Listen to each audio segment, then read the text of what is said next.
माता की जय हो। चौथा दिन माता कुष्मांडा। माता दुर्गा के चौथे स्वरूप का नाम कुष्मांडा है। अपनी मंद की हंसी द्वारा ब्रह्मांड को उत्पन्न करने के कारण इनका नाम कुष्मांडा पड़ा। नवरात्रों के चौथे दिन कुष्मांडा देवी के स्वरूप की उपासना की जाती है। इस दिन साधक का मन स्नान चक्र में रहता है। अंत पवित्र मन से पूजा उपासना के कार्य में लगना चाहिए। माँ की उपासना मनुष्य को स्वाभाविक रूप से भवसागर से पार करने के लिए सुगम और श्रेयस्कर मार्ग है। माता कुष्मांडा की उपासना मनुष्य को आदि व्याधियों से युक्त करके उसे सुख समृद्धि को उन्नति की ओर ले जाती है। अंत अपनी लौकिक पारलौकिक उन्नति चाहने वालों को कुष्मांडा की उपासना में हमेशा तत्पर रहना चाहिए। बोल श्री अम्बे माता की जय हो।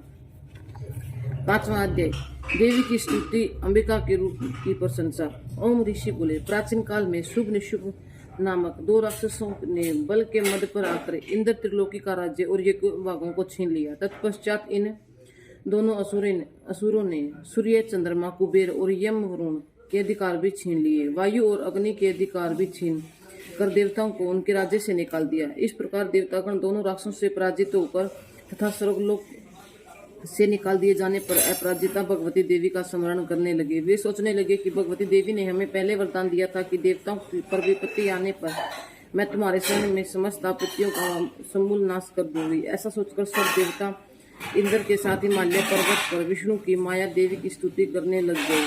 देवता बोले, देवी और महादेव देवा को हम नमस्कार करते हैं, शिव को नमस्कार करते हैं, प्रकृति एवं रुद्रा को प्रणाम करते हैं। हम नियम पूर्वक जगदम्बा को प्रणाम करते हैं, रोद्रा को प्रणाम करते हैं, नित्या गौरी एवं द्रात्री को बारंबार नमस्कार करते हैं। ज्योतिर्मय चंद्र रूपिणी एवं सुख स्वरूपा देवी को सत प्रणाम है।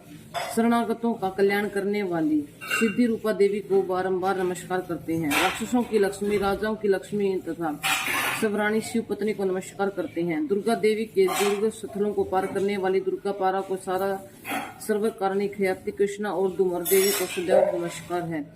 अत्यंत सौम्य तथा अत्यंत रौद्र रूपा को हम नमस्कार करते हैं। उन्हें हमारा बार बार प्रणाम है। जगत के आधार भूतकृति देवी को बार बार नमस्कार है। जिस देवी को प्राणी मात्र विष्णु की माया कहते हैं उसको नमस्कार है। जो देवी समस्त प्राणियों की चेतना कहलाती है उनको नमस्कार है। जो देवी संपूर्ण प्राणियों की बुद्धि रूप में से स्थित है उनको नमस्कार है। जो देवी सब प्राणियों में निंद्रा रूप से विराजमान है उनको नमस्कार है। जो देवी संपूर्ण प्राणियों में शुद्धा रूप से विराजमान है उनको नमस्कार है। जो देवी संपूर्ण प्राणियों में छाया रूप में स्थित है उसको नमस्कार है। जो देवी सब प्राणियों में जाति रूप से स्थित है उसको नमस्कार है। जो देवी सब प्राणियों में लज्जा रूप में स्थित है उसको नमस्कार है। जो देवी सब प्राणियों में श्रद्धा रूप से स्थित है उसको नमस्कार है। जो देवी सब प्राणियों में कांति रूप में स्थित है उसको नमस्कार है। जो देवी सब प्राणियों में लक्ष्मी रूप से स्थित है उसको नमस्कार है। जो देवी समस्त प्राणियों में वृत्ति रूप से स्थित है उसको नमस्कार है। जो देवी समस्त जीवों में स्मृति रूप से विराजमान है उसको नमस्कार है, उनको बारंबार नमस्कार है। जो देवी समस्त जीवों में दया रूप में स्थित है उनको नमस्कार है, उनको बारंबार नमस्कार है। जो देवी समस्त जीवों की तुष्टि के रूप में स्थित है उसको नमस्कार है। जो देवी समस्त जीवों की माता रूप में स्थित है उनको नमस्कार है। जो देवी सब जीवों की भांति रूप में स्थित है उसको नमस्कार है। जो देवी प्राणियों में इंद्रियों की अधिष्ठात्री है और उसी प्रकार से व्यापक है उस देवी को भी बारंबार नमस्कार है। जो देवी चैतन्य रूप में संसार को व्यापक करके स्थित है उसको बारंबार नमस्कार है। पूर्व काल में देवताओं ने अपना अभिष्ट फल पाने के लिए भगवती की स्तुति की और देवराज इंद्र ने बहुत दिनों तक जिसका सेवन किया वह कल्याण की साधना पूजा ऐश्वर्य हमारा कल्याण करे तथा सारी विपत्तियों को नष्ट करे। राक्षसों द्वारा पीड़ित हम सब देवता उस परमेश्वरी को प्रणाम करते हैं जो भक्ति पूर्वक स्मरण करने पर तुरंत ही सब विपत्तियों को नष्ट करने की क्षमता रखती है। वह जगदम्बा इस समय हमारा कल्याण करके हमारी संपूर्ण विपत्तियों को दूर करने की कृपा करे। महर्षि मेघा बोले, हे राजन, इस प्रकार जब सब देवता देवी की स्तुति कर रहे थे तो उसी समय देवी पार्वती गंगा में स्नान करने के लिए आई थी।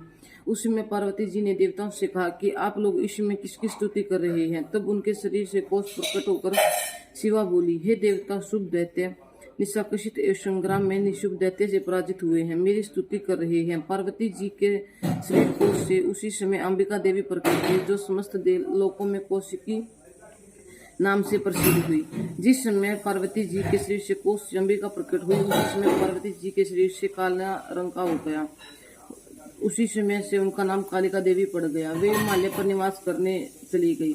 शुभ और निशुभ के दूत चंडमुंड वहां आए और उन्हें परम मनोहर रूप वाली अंबिका देवी को देखा। चंडमुंड शुभ निशुभ के पास जाकर बोले, हे महाराज, एक सुंदर स्त्री हिमालय को प्रकाशित कर रही है। हे असुरेश्वर, हे असुरे कर रही है। हे असुरेश्वर, हमने उस जैसी परम सुंदर स्त्री को अब तक नहीं देखा, इसलिए यह पता करना चाहिए कि वह कौन है और किसकी है।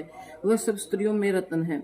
वह अपनी कांति की 10 दिशाओं को प्रकाशित कर रही है। आप चलकर उसे देखें। हे स्वामी, तीनों लोकों में हाथी, घोड़े और मणि इत्यादि जिसमें रत्न है, वह सब इस समय आपके घर में शोभमान है। हाथी के रत्नों में एरावत हाथी, घोड़ों में उत्सव घोड़ा, पराजात नामक वृक्ष और इंद्र से प्राप्त कर चुके हैं। हंस सहित रतन जड़ित ब्रह्मा जी का अद्भुत विमान भी आपके पास है। महान पद नामक नीति आपने हृदय से ली है।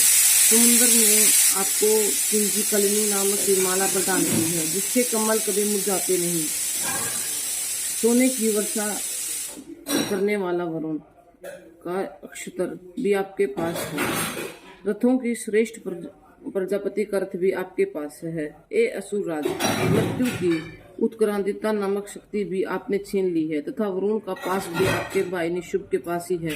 निशुभ ने समुद्र में उत्पन्न होने वाले सब प्रकार के रत्नों को अपने अधिकार में ले लिया है। ऐसे भी 2 वस्त्र भी अग्निदेव ने दिए हैं, जिन्हें अग्नि नहीं जला सकती। हे दैत्यराज, इस प्रकार सभी रत्नी रूपी वस्तुएं आपने संग्रहण कर चुके हैं। आप कल्याण में स्त्री के रूप इस रत्न रूपी स्त्री को ग्रहण करें। ऋषि बोले। चंडमुंड के वचन सुनकर शुभ ने सुग्रीव नामक राक्षस को अपना दूत बनाकर देवी के पास भेजा। सुग्रीव ने शुभ से कहा, तुम मेरी ओर से इस प्रकार कहना, ऐसा उपाय करना जिसे वह प्रसन्न होकर यहाँ शीघ्र आने को तैयार हो जाए। सुग्रीव शीघ्र से पर्वत के उस स्थान पर पहुंचा जहाँ देवी बैठी हुई थी। वह स्थान अत्यंत सुंदर था। वहां पहुंचकर सुग्रीव ने मधुर वाणी से देवी से कहा, हे देवी, दैत्यों के राजा शुभ ने, जो तीनों लोकों में अधिपति हैं, मुझे आपके पास भेजा है। उनकी आज्ञा का उल्लंघन करने का साहस कोई भी देवता में नहीं है, तथा राक्षसों के समस्त रूपों पर उन्होंने विजय प्राप्त कर ली है। उन्होंने आपके लिए संदेश भेजा है। तीनों लोकों पर मेरा अधिकार है। सब देवता मेरे अधीन हैं। ये के सब भागों को अलग अलग मैं ग्रहण करता हूँ। तीनों लोकों में उत्तम रत्नों में हम स्वामी हैं। इंद्र का ऐरावत रथ हमारे पास है। समुद्र मथन में उत्पन्न होने वाले सर्व नामक घोड़ा भी देवताओं ने हमें भेंट किया है। देव, गंधर्व और नागों में जितनी भी रत्न रूपी वस्तुएं हैं, वे सब अब मेरी हो चुकी हैं। आप भी स्त्रियों में से एक रत्न हैं, इसलिए आपको भी हमारे पास आ जाना चाहिए, क्योंकि मैं रत्नों का भक्त हूँ।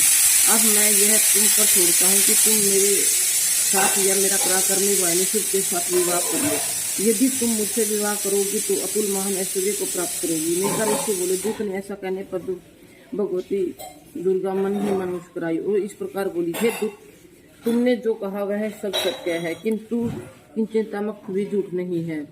शुभ इस समय तीनों लोकों का स्वामी है और निशुभ भी उसी की भांति पराक्रमी है, परंतु मैंने एक प्रतिज्ञा कर रखी है। वह प्रतिज्ञा यह है कि जो मुझे युद्ध में हरा देगा और मेरे इस अभिमान को खंडित कर देगा तथा बल से जो व्यक्ति मेरे सम्मान होगा, वही मेरा पति होगा। इसलिए शुभ निशुभ में से जो भी मुझे युद्ध में हरा देगा, मैं उसी से विवाह कर लूंगी।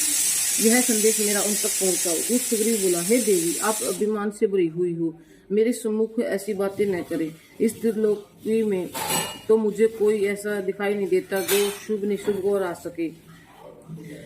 जब देवताओं में से शुभ निशुभ के सामने कोई न ठहर सका, तो फिर तुम जैसी कमयनी क्षत्रिय बलारण भूमि में उसका मुकाबला कैसे कर सकेगी। तुम मेरा कहना मानकर शुभ निशुभ के पास चली जाओ।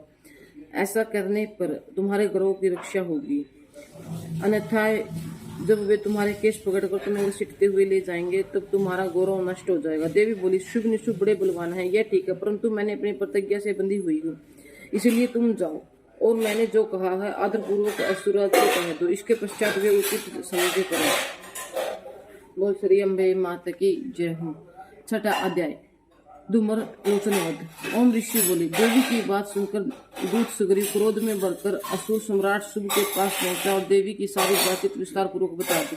दूत की बात सुनकर शुभ के क्रोध का पारावार न रहा और दैत्य सेनापति धूम्र विलोचन से बोला, तुम शीघ्र अपनी सेना को लेकर वहां जाओ और उस दुष्ट के केसों को पकड़कर छींटते हुए यहाँ ले आओ। यदि उसकी रक्षा करने के लिए कोई भी देवता या गंधर्व आए तो उसे भी मार डाला। महर्षि मेघा बोली। आज्ञा पाते ही धूम्र विलोचन 60,000 असुरों की सेना लेकर चल दिए। वहां पहुंचकर उन्होंने हिमालय पर्वत पर विराजमान देवी को देखा और ऊंची आवाज में बोला, अरे तू अभी अशुभ निशुभ के पास चल। यदि प्रसन्नतापूर्वक मेरे स्वामी के पास नहीं चलेगी तो स्मरण रख कि मैं तुम्हें बालों से पकड़कर घसीटता हुआ बलपूर्वक ले जाऊंगा। देवी बोली, दैत्य राज शुभ ने तुम्हें सेना लेकर मुझे बलपूर्वक लाने के लिए भेजा है। यदि तुम मुझे बलपूर्वक ले जाएगा तो मैं क्या कर सकती हूँ। ऐसा कहने पर धूम्र विलोचन जगदम्बा को पकड़ने के लिए झपटा तो देवी ने अपने औकात से ही धूम्र विलोचन को भस्म कर डाला। यह देखकर असुर सेना क्रोध में भरकर अंबिका देवी की तरफ लपकी, परंतु देवी के तीखे बाणों, शक्तियों और फरसों की वर्षा आरंभ कर दी। इधर देवी दुर्गा का वाहन सिंह भी कुपित होकर भयंकर आवाज करता हुआ असुर सेना पर उछल पड़ा। शेर ने कई असुरों को पंजों से, कई को जबड़ों से धरती पर पटक पटक कर अपनी दाढ़ी से घायल करके मार डाला। इस पर नखों में कितने भी असुरों का पेट फाड़ डाला और कितने असुरों के सिर दर्द से अलग कर दिए। सब दैत्य का पेट फाड़ कर उनका रस चूसने लगा। क्षण भर में देवी के वाहन सिंह ने राक्षसों की सारी सेना का संहार कर डाला। शुभ को जब यह समाचार मिला कि देवी ने धूम्र विलोचन को मार डाला है और उसके वाहन सिंह ने सारी सेना को मौत के घाट उतार दिया है, तो बड़ा क्रोध में आया। उसने चंडमुंड को आज्ञा दी कि तुम बहुत बड़ी सेना लेकर जाओ और वहां उस स्त्री को पकड़ कर ले आओ। यदि उसे युद्ध करना पड़े तो सारी असुर सेना मिलाकर उसे मार डालो। उस दुष्ट की हत्या होने पर, सिंह को मारे जाने पर जिस स्त्री जिस दशा में हो पड़ी वो बंदी कर लेकर लौटो। बोल श्री अम्बे माता की जय।